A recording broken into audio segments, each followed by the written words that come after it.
السلام عليكم، كي درتو؟ نتمنى تكونوا على خير وبخير يا ربي. اليوم ان شاء الله غادي نوجد معكم بسطيله بلديه. نتمنى تتبعوا الفيديو، راه زوينه بزاف.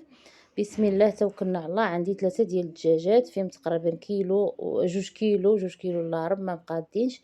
عندي 2 كيلو ونص ديال البصله الحمراء، كاس ديال الزيت مخلط ما بين البلديه والروميه، 2 طريفات ديال الزبده البدويه، الزبده تكون نوعيه جيده، معلقه كبيره ديال الزعفران، معلقه كبيره ديال الخرقوم ديال الخرقوم هو الزعفران، معلقه كبيره ديال سكينجبير، معلقه ما عامراش بزاف ديال الابزار، المليحه شويه على حساب الدجاج حيت مغسول بالملحه، شويه 4 كاس من هذاك الكاس ديال الزيت، والزعفران بزايد البلدي تنديرلو المطيب باش تيعطيني اللون. وغادي ندوز الدجاج كامل ومن بعد قطعته في النص. وغادي ندير البصله اللي عندي 2 كيلو حتى 2 كيلو ونص في الطنجره، هما الاولين من التحت، ونصفق منهم داك الدجاج كامل. وديك الدغيميره اللي غادي تبقى ليا من التحت غادي ندير لها شويه الماء ونخويها عير في الجنيب. هاد الدغميره اللي لاشاط ليا باش صوصيت الدجاج غنديرها عير في الجنيب. هذا هو الماء اللي غادي طيب ليا فيه البسطيله كامله، ما غاديش نزيد الماء، غير ديك البصله، ولكن البوطه تكون على المهل. قبيطه ديال القزبر، دوك 2 طريفات ديال الزيت اللي بقات ليا من داك الكاس، ولكن كاس ديال الماء كيكون الزيت شويه بزايد، تقريبا 2 مغارف ديال الزيت تديروا فيها باش تجيكم ملبيه، كتبغي شويه ليدام من البسطيله. درت دوك 2 طريفات الزبده، شوفوا كي بدات كتطلق الماء غاديرها يلاه شعلت ليها بشي قصيم، غادي نغطيها ونخليها غادي هي تطلق الماء. في داك الماء غطيب داك البصله وداك الدجاج. بعد ما غطيتها تقريبا شي قسمين، عاود عريت عليها، شوفوا شحال ديال الماء طلقات. دابا طابت وراه باقي فيها مويها، غادي حيد داك الدجاج وحيد ديك الطنجره حيت شدات شي شويه من التحت ودرت الطنجره ثقيله، وغنبقى نديها ونجيبها مزيان حتى تقرب طيب ديك التعسيله. وزدت فيها تقريبا 4 الكيسان ديال سنيده.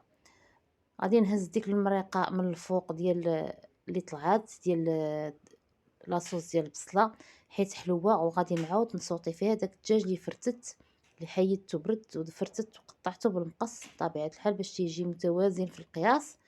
غنبقى نحيدها بشويه بشويه وانا كنحرك ديك الدغميره حتى كطيب وتعسل. درت 12 بيضه، ما دازت لياش الفيديو فاش وطربتهم مزيان في الزلافه، ومن بعد كنخوي بهذه الطريقه وانا كنحرك باش ما يتجمعليش داك البيض، ونبقى نحرك تقريبا راه كتاخذ معكم ثلث ساعه حتى نص ساعه باش كتجمع لكم ديك البصله مع البيض وكتعسل وما كتبقاش في هذاك الكويرات البيض، ضروري خصها طيب وتفرست ديك التغميره ديال البسطيله مع البيض مزيان. ودرت المسكه الحاره ما درتهاش في الاول، درتها في الاخر. كنصحكم خليوها حتى الاخر، ديروا شويه مع الدجاج ومع البصله، راه ملي كتبدا طيب ولا كانت حاره عرفتي على ريحه كتطلق راه عجيبه. من بعد ما درت اللوز يتقلى بطبيعه الحال في الزيت تكون بارده. عندي كيلو الا ربع ديال اللوز البلدي، انا كنحرك فيها مزيان. انا ما درتش القرفه حيت عن واحد السيده فيها الحساسيه ما تاكلش القرفه، وانتم ديروا القرفه معلقه كبيره ديال القرفه، راه ضروريه هي تكون فيها، ولكن الا كانت للضروره بلاش. شتو اللون ديال اللوز كيفاش جا. دابا حيدت البصله طابت وجبت داك الدجاج اللي قطعت، زدت فيه هذيك الدغيميره اللي هزيت من الفوق باش حتى هو ياخذ ديك الحلاوه، وغادي نبقى نحركو بالخشبه ديال العود مزيان، نديه ونجيبو مزيان حتى ياخذ داك لاصوص. وغادي نزيدو من طبيعه الحال تقريبا نص كاس ولا كاس الا ربع ديال العسل، يكون بنوعيه جيده باش تجي ديك الحلاوه. دابا دزت باش نطحن اللوز، درتو علكتو مزيان، نص ديالو درتو معلك بحال داك معلك تيكون مزيان قريب للعقده. دابا ما بقى لي الا نطوي بسطيله، غادي ندير زلافه كبيره عامره ديال اللوز مع الدجاج، نحركها مع الدجاج، وزلافه عامره مع البصله، ونحرك الكل مزيان باش تيجي ديك التعليكه في ديك البصله. ملي كتعضو داك الدجاج تجي ديك البسطيله معلكه وزوينه بزاف. عندي ورقه البخار دهنتها بداك الزلافه اللي بقات لي فيها داك شويه ديال الحلاوه، زدت فيها داك الزيت باش قليت اللوز وحركته مزيان وتيجي حتى هو بحال الحلو. ودهنت اللاطه ديالي مزيان، ودرت هذيك الورقه من التحت اختياريه، انا كنديرها، مبغيتوش ديروا حتى تستفوا دوك الوريقات وديروا غير وحده من الفوق. وورقه البخار قطعت ليها الجناب. وعندي صينيه ديال 45، عندي بسطيله كبيره ديال 12 ديال الناس. غادي نسرح ديك الورقة. أنا مثلا مبغيتش نكتر فيها الورقة، ولكن البخار راه كتجي فيها البسطيلة زوينة بزاف بزاف. نتمنى هاد الوصفة تعجبكم، وراه طولت عليكم، وما تنساونيش من لي لايك والبارطاج فضلا منكم. غادي نبقى نستف الورقة شوية بشوية حتى نكمل الدورة ديالي صافي، ونبدا كنحط في البصلة اللي التغميرة ديال البسطيلة هي الاولى. راه كلشي تعرف هاد الطويان، غير انا بغيت نشارك معكم هاد البسطيلة. غادي نزيد هاد الورقة هنايا في من الداخل ضروري باش تشد لينا التوازن. صافي غادي نجيب ديك البصلة اللي مع الدغميره ديالها، وغادي نخويها ان شاء الله، وغادي نخلي شويه. هاد ديروا 3 الثومه، ما بغيتوش ديروا كانوا غير 2 دجاجات كبار ديال 2 كيلو 2 كيلو ربع، راه تيقدوا بسطيله كبيره ديال 12 الناس. انا راني درت بسطيله كبيره وبسطيله ديال 4 ديال الناس ولا 3 الناس موين، غير ما وريتهاش لكم في التصوير. من بعد ما غادي نسرح هاد الدغميره مزيان ديال البسطيله. وانا حيت درت اللوز لداخل ديال، ما غاديش نكتر اللوز بزاف حيت راه درت انا اللوز لداخل ديال البصله الدغميره ديال البسطيله. ولكن الدجاج غادي نكتر الدجاج تبارك الله. هانتوما كتشوفوا غتجي عامره بالدجاج وغتجي زوين، وجات زوينه بزاف. ما شهيتكم فيها، نتمنى تجربوها. غنبقى كنستف الدجاج مزيان، وضروري ردوا البال مع العظيمات باش ما يتقبش لكم لا ورقه لا حتى شي حاجه. غنستف مزيان.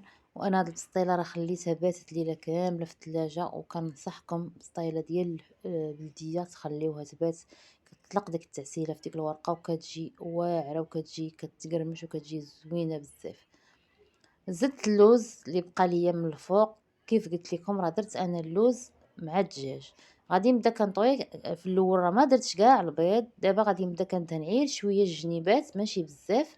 بيضه وحده طواتها لي وطوات لي حتى الاخرى وشاطت، وما تحلت ما حتى شي حاجه في الفران، ودغيا ما عذباتني ما والو، غير هبطتها هبطات ليا. والجناب ديال الصينيه ضروري ديروهم يكونوا نازلين من القناه باش دغيا كتملص ديك البسطيله. ما كتكثيرش للمبتدئات، ما تعذبكم ما حتى شي حاجه. صافي كنبقى متبعه، راه ساهله تدريجيا بحال هكا، وحده مورا وحده وحده مورا وحده حتى كنقادهم مزيان.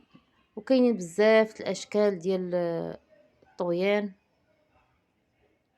صافي غنطوي بحال هكا نقاد مزيان، ومن بعد غادي نزيد واحد 3 ديال الوريقات. علاش غنزيد 3؟ انا يمكن نزيد غير وحده ولا جوج، ولكن البسطيله عندي كبيره، والورقه ملي قطعت ليها الجناب ديالها زادت صغارت، وضروري خصني نجمعها مزيان باش ما يبقاش. شفتوا كيفاش صغارت؟ باش ما يبقاوليش العيب باين.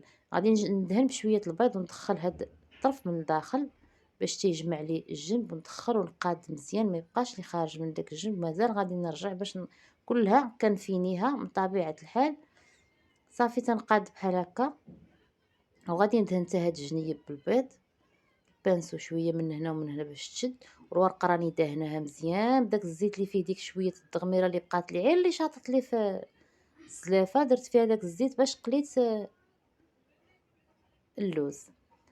من بعد ما ساليت درت هاد الوريضه. انا غادي نصاوب معكم وحيده اخرى وجات زوينه، غير ساهله. كندهن الورقه ونسرحها غير فوق الرخامه، ونبقى كنجمعها من الجنيبات غير بيدي بحال الشكل ديال، كتهزوها من الوسط وتحطوها بحال هكا صافي. وغادي نحطها ونثبتها من الجناب، غير من الجناب شي شويه بالبيض صافي.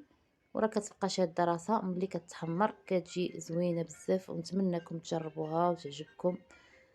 غنقاد شويه الجنيبات